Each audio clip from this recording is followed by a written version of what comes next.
O ayan, napakinggan niyo si Janelle Justo, Tatak UPLB. Ako po si RJ Galang, hindi po ako class valedictorian, pero Tatak UPLB. Kasama ko din po ang isang Tatak UPLB, si Maris. Little Miss You. Ang tahimik mo naman, Maris. Magandang hapon sa'yo. Yan, magandang hapon, Sir RJ. At isang warm na pagbati sa ating graduates. Isang mainit na pagbati. Maligam-gam. At warm di ba? O maalinsangang pagbati kung gusto niyo naman para maiba-iba. Ano ba mas maganda? Maalinsangan o mainit?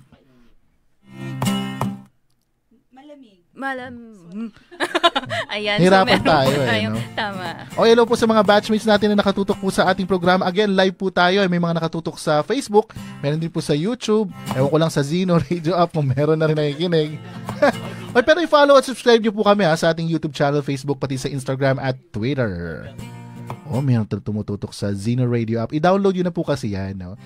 Sa ano lang ba to? Sa Android lang? Or pati sa mayroon sa iOS. Nako, Direct Mark Lester Chico, yung sa iPhone 14 mo na fully paid. Ano nga ba yung ginabanggit niya pa ulit-ulit? iPhone 14 Pro, fully paid, 1 terabyte. Ganun ba yun? Oo. Baka subukan mo i-download sa iOS ang Zeno, Z-E-N-O. At hanapin po ang Radyo DZLB ba? Zeno Bazilla. Uy, sabi na magsasarado na yung ano ba mong tindahan ng lechon yung magsasarado. Nakita kong post Hindi. Wala lang. Naisip ko lang yung hindi. Naalala ko lang bigla yung ano. Ewan ko pa naalala ko yung lechon. But anyway, Maris, magandang hapon sa'yo. What's with your outfit today? Ayan, actually, oo nga. Tsaka parang isang salon lang ang pinuntahan natin para sa ating hair needs.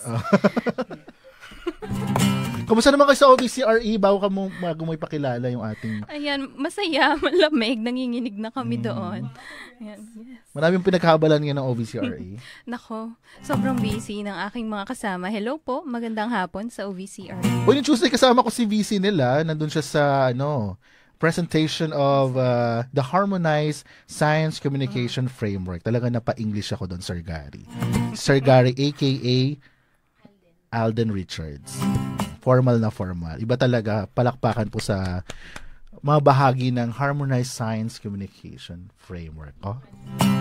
Sino i-congratulate natin? Sa kanilang team at sa sige, i-narrate mo. Shout out kay Patsy, Kat, at Yuki et al. Mabuhay. Nasa yung mabuhay natin bago natin... Teka lang. Meron talaga. Mabuhay ka. Ayan. Okay, ito na nga. Kasi sanay ako sa research extension kay Maris Pero ngayon, anong pag-uusapan natin? Ayan, actually yung ating topic ngayong hapon, sobrang exciting niya. Nagtatago ako sa likod ng mic. Oo nga. Ayan, so sobrang exciting niya kasi may kaibahan siya dun sa madalas nating dinidiscuss dito sa ating research episodes. Ayan, so Sir RJ, familiar ka ba sa FSL? O sa FSR lang? I think first time kong gagawin FSR. Sanay ako sa RSR Ayan, so para po at tulungan tayong intindihin kung ano ba tong sariling atin ito actually. Ayan, kung ano ba itong FSL, makakasama po natin si Assistant Professor Liberty Notarte Balangquit.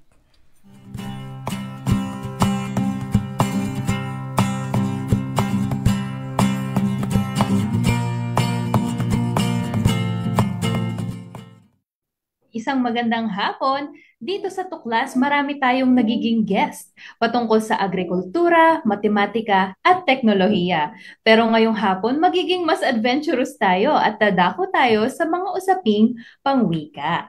Yan, so para samahan tayo sa kwentuhang yan, kasama po natin Assistant Professor Liberty Notarte Balangquit na siyang Assistant Prof sa Department of Humanities dito sa College of Arts and Sciences sa UPLB. So Ma'am Libby, magandang hapon po at welcome po sa Tuklas. Hello Maris, magandang hapon din sa'yo at maraming salamat sa imbitasyon.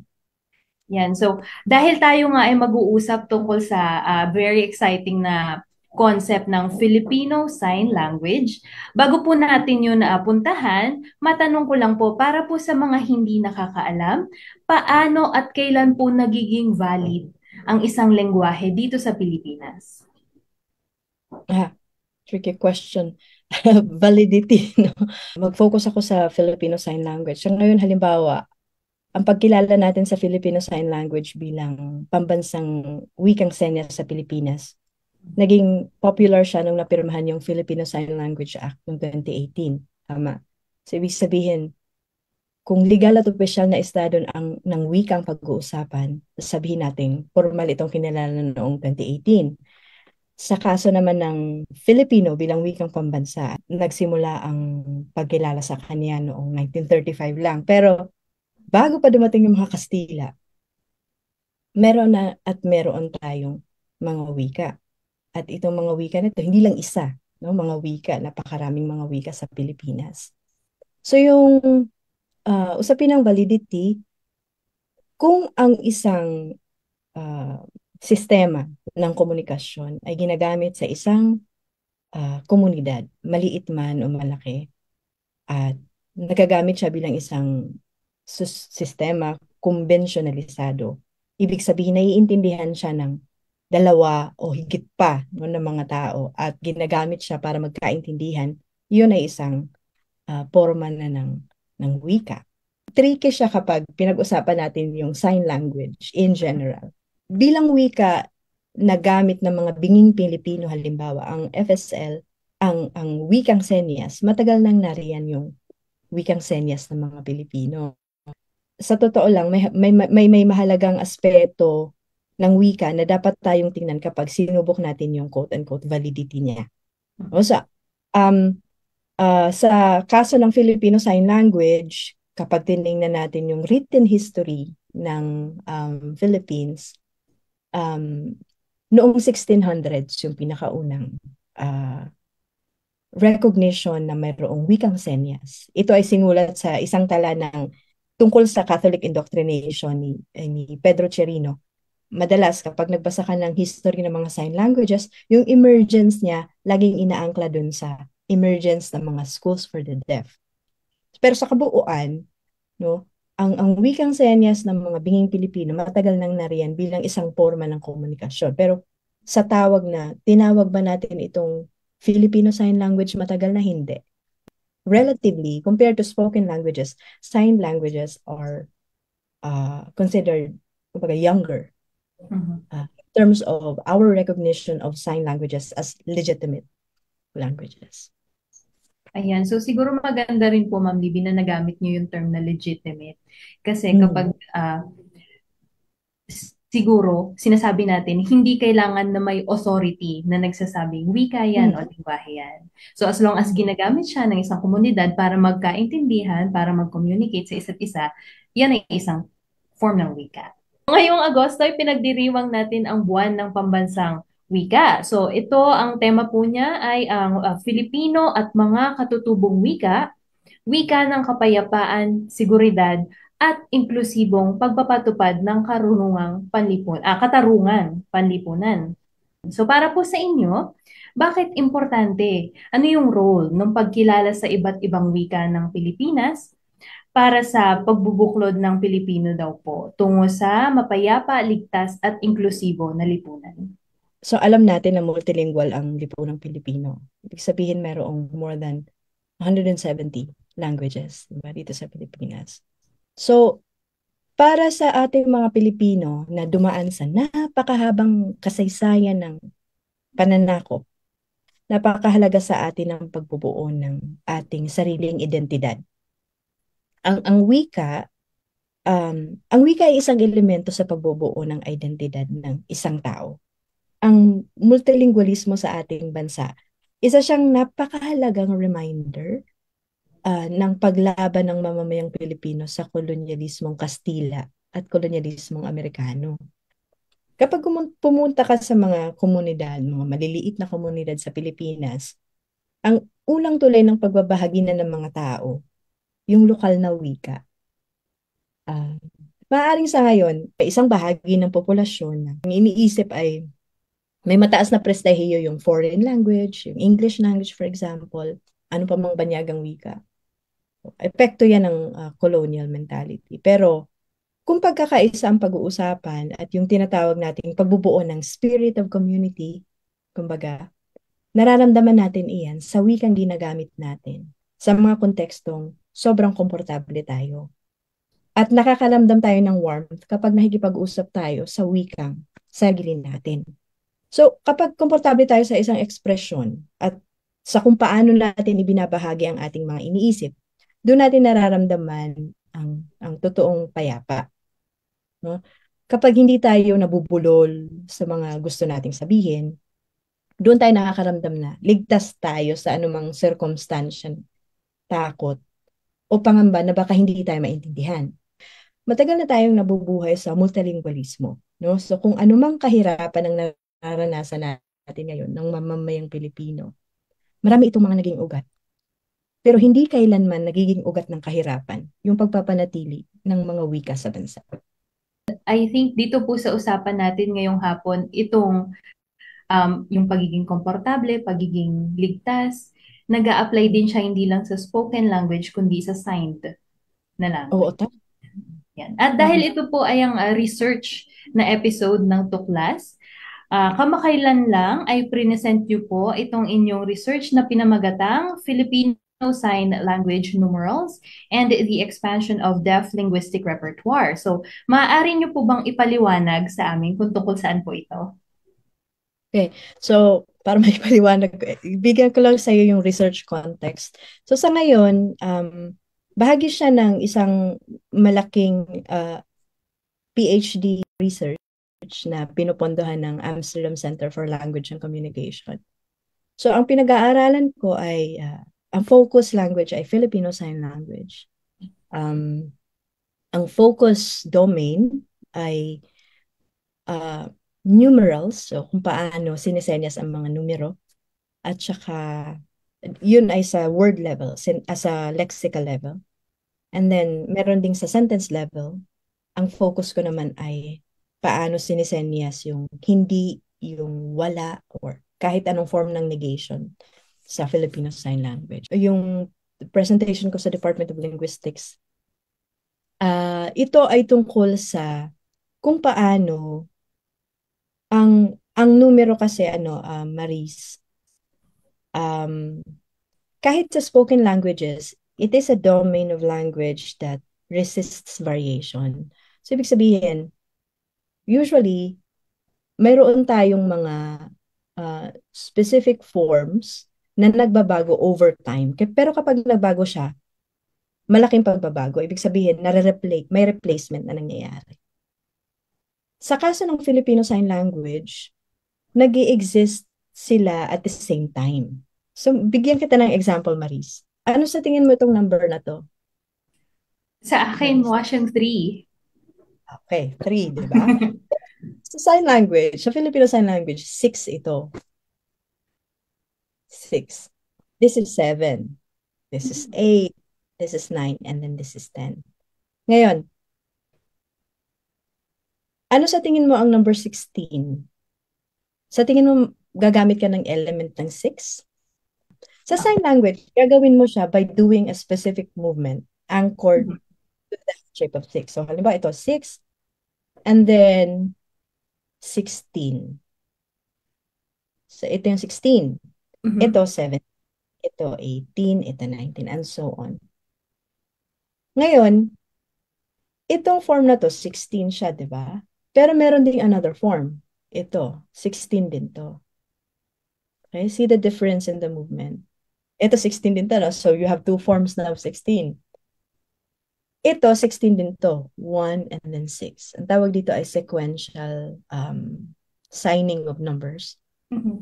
Nagawa natin yan sa spoken language. So, halimbawa, compounds like 16. So, we have the element 6, tapos yung teen representing the additive 10, and then you have the 6, diba? 6 plus 10, parang ganun. Ganun din yung movement. So, ito, 6, pero pag gumawa ka ng ganitong movement, ang ibig sabihin niyan 16. But then, another form exists, 16. And then another form exists, 1, 6. Ngayon, itong lahat ng ito, yung deaf Filipinos na in-interview namin, lahat sila available sa kanila yon, alam nila yung forms na yon. So, ang isip ko, paano siyang ganun? Paano siyang, kung sa spoken languages, usually meron tayong prime form. Ibig sabihin, meron tayong isang form na ginagamit. Sa FSL, ano siya, parang pwede siyang magbago. Paliwanag ko muna yung source ng variation. So una, merong borrowing na nangyayari. Napakalaking impluensya ng American Sign Language sa Filipino Sign Language. Mainly because it was the American government that established the very first school for the deaf and blind. So you should understand that this form is borrowed from American Sign Language. And then the second form, this is the local form. And this one is, I call this a digital sign na base sa arrangement ng numbers based on how it is written. So, 1, 6, di ba? So, 1 and 6. Okay, ganun din sa ibang number. Halimbawa, 53, 5, 3. Ang deaf Filipinos, no, ang pakikisalamuha niya ay hindi lang sa fellow deaf. Kailangan niya ding makisalamuha sa hearing. At karamihan sa hearing Filipinos ay hindi marunong mag-sign. Ang hypothesis namin is that itong expanded linguistic repertoire na merong more signs that are more iconic than signs that are less iconic. Ginagamit siya ng deaf para makipag-communicate sa iba't ibang contexts. Ngayon, ang hypothesis namin is that deaf people who engage in communication with hearing interlocutors, they're more likely to use more iconic signs para mas maintindihan sila ng non-signing hearing person. Ngayon, kapag naman mas nakikipag-usap siya sa isang deaf person, yun yung mas gagamit siya ng less iconic sign. More conventionalized sign. Kaya lang itong hypothesis na to, kailangan pa siyang i-test ng further anong tawag doon? Methods. So may mga iniisip kaming methods to test this. Isa pa sa mga gusto nating gawin dun sa research ay we want to know ano yung extent na masasabi nating ang varieties ng Filipino Sign Language sa different regions are they simply dialects of the national Filipino Sign Language or para siyang spoken languages na nag-exist separate of the national Filipino Sign Language, which is possible, right? Given the history and the nature of our archipelago. Last, and this is something na, kumbaga, an effect of this particular research. To build a strong research center para sa Filipino Sign Language and Deaf Studies. And I hope na sa UPLB natin ito masimula. Maraming salamat po para dyan sa silip into yung present ninyong paper. Actually, tinitingnan namin yun kanina dito sa office. And ang dami niyang napakalalim. Kulang yung ating oras para i-discuss siya. Kahit yung kanyang surface lang. Yan. So, maraming salamat po. And best of luck doon sa inyong research, and also, we hope na ma-receive ninyo yung support na kailangan ng inyong research. Ano? So, ito naman pong aking susunod na tanong. So, ano po ang paborito ninyong salita o parirala sa Filipino language system at bakit po iyon ang inyong paborito? Siguro meron ako ika-categorize na. Okay. Favorite ko because of its linguistic form. Mm-hmm. Favorite ko kasi nakakatawa siya. Tapos pangatlo ay favorite ko dahil sa systematicity. Pero una, so I like it because of its linguistic form. But this is actually an initialized sign. So ito I think it's popular. This is I love you, right? Mm-hmm. Sa Filipino sign. What makes it I love you? So this is actually a lexicalized form of the sentence I love you. So you have the element I, and then you have the L, and then you have the Y. So you lexicalize it and you make it this. and it's one form. So this is I love you. So that's I like it because of its, how creative it is. Pangalawa is yung sign na na funny. Hindi ko alam kung ano mag-react ng mga tao dito. Pero, what do you think is this sign? Ayoko pang sabihin. Natatawa ako sa kanya dahil nga, this is the sign for government. So, this is the handshake for letter G. Mhm. And then, its location refers to its semantics, which is head of the state. Wow. Pero, di ba, parang nakakatawa siya, parang, para siya. Tama, Why? isip ka ba? Marami siyang pwedeng... Relevance, diba? So, that's second one. And the third one, may papakita ko sa yung series of signs na halos pare-pareho ng form. So, this is save. Actually, this is initialized kasi ito hand shape ng S. So, this is S. This is save. And then,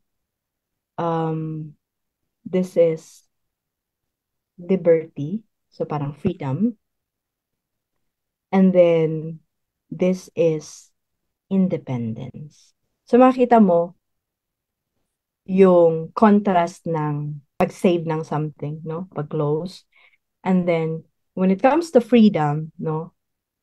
From this to this, no? So, yung movement niya. So, it's somehow iconic in that sense. And then, yung independence. Pero makikita mo, initialize siya in the sense na ito ay L, which is the first letter of the word liberty. And then ito ay I, which is the first letter of independence. At maraming ganyang forma na semantically, kapag linaster natin siya, has something to do with going out of something. You know? Handcuffs pa yan or anything. So that's why I like it.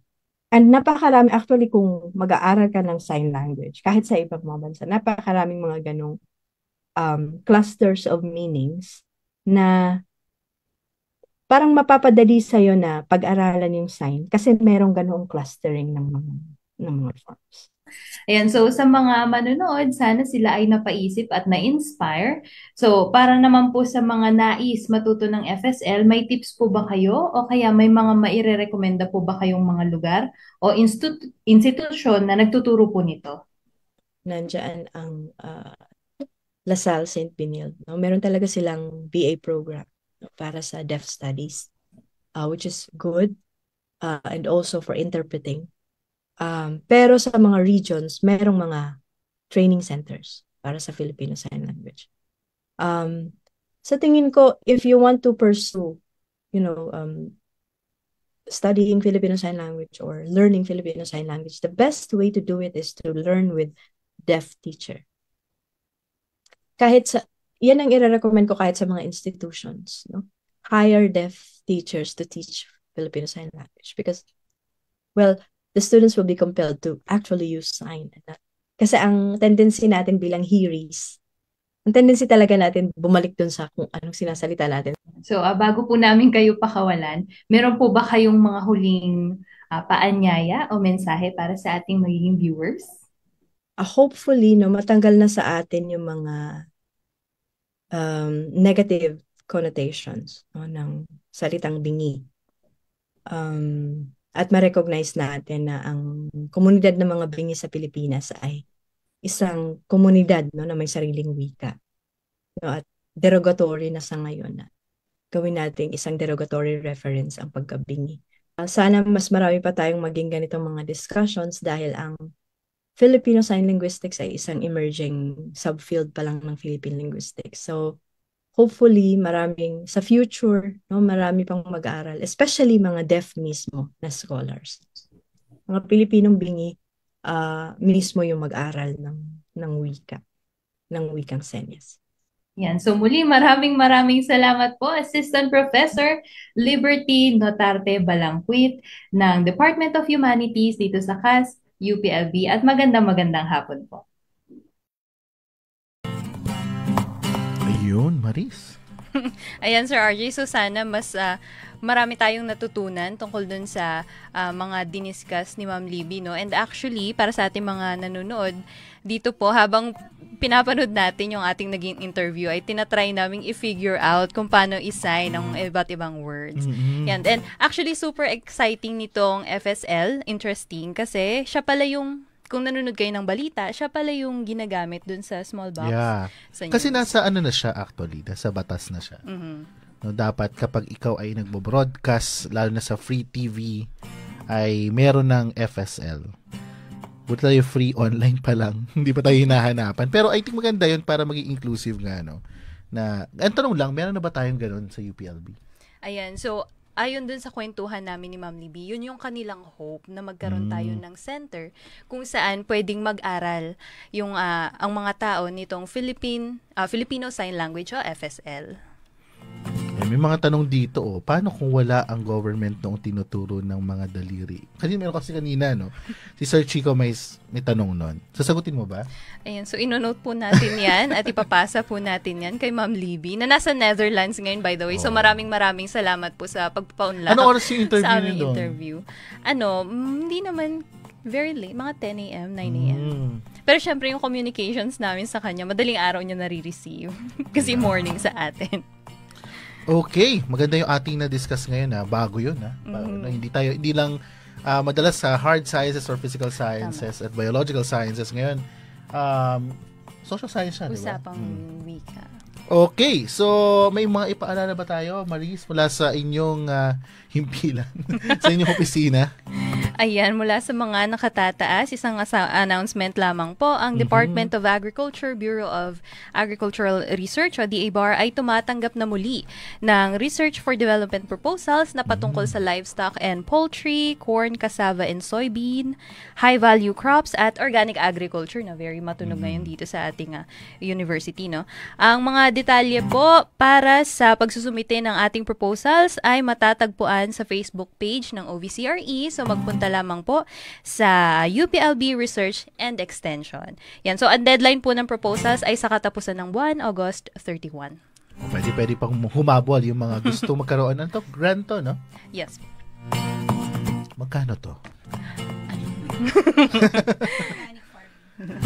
Pwede natin pag-discussan yan. But anyway, maraming salamat, Maris. Sa mga naghahanap naman po ng kanilang bagong career at gusto magkaroon ng kanilang experience sa international organization, ang FAO po, ang UN Food and Agriculture Organization, ay naghahanap po ng Communication for Rural Development Specialists. Ayan po. At ang deadline na application ay hanggang September 7, 2023 at nandun po ang detalye na may QR code, meron pong link, scan nyo lang po para sa detalye kung ano ba yung hinahanap nyo. Blacklisted po si Chris Kalamlam dito, hindi po siya pwede na po. Pero yung iba po pwedeng po kayo mag-apply as Communication for Rural Development Specialist ng FAO. Meron tayong alumni dyan na si Paulo Rohel nandyan sa Monte nga ba? Tama ba ako? Baka mali ako. Oo. Nag-intern dyan sa sa FAO. Uy, mag-subscribe din kayo, bisitahin yung Comdev Asia. Nasingit pa talaga, no? Para sa mga impormasyon tungkol sa Communication for Development. Isa pang announcement sa mga mahilig magluto dyan at gustong matutong magluto, ayan, meron pong libreng cooking demo dyan po sa ating Saturday Bazaar. At ang magdi-discuss ay si Ma'am Angela Castletort. Tama ba ako? Ang cook ng hindi ko mabasa. Satyagraha. Doon sa may di ba? Yung bago pumasok ng animal husbandry, Oo, yan yun. Hindi ba yan yun? Hindi ba yan yun? Vegetarian, healthy, Sa May Lopez daw po pala. Hindi po pala yun doon. Wala pong katotohanan na aking binabagay. Join us for a captivating vegetarian experience. Cooking demo. Talaga ba? Sorry naman. Anyway, ayan po. Libre yan. Punta na lang po kayo bukas sa Saturday Bazaar. Dapat kasi pupunta ako ngayon bago magaling. Kasi merong massage hanggang 4 p.m. Anong oras na?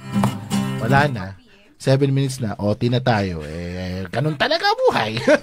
Mga classmates, mamaya basahin ko yung mga pagbati ninyo at sa ating pagbalik, nandito na ang best friend, press friend at ika nga ni Dave Caragayan, ang tita ng bayan, Polly Valencia sa pagbalik ng Galing UPLB sa Radyo DZLB, ang tinig ng kaunlaran. Babalik pa po kami.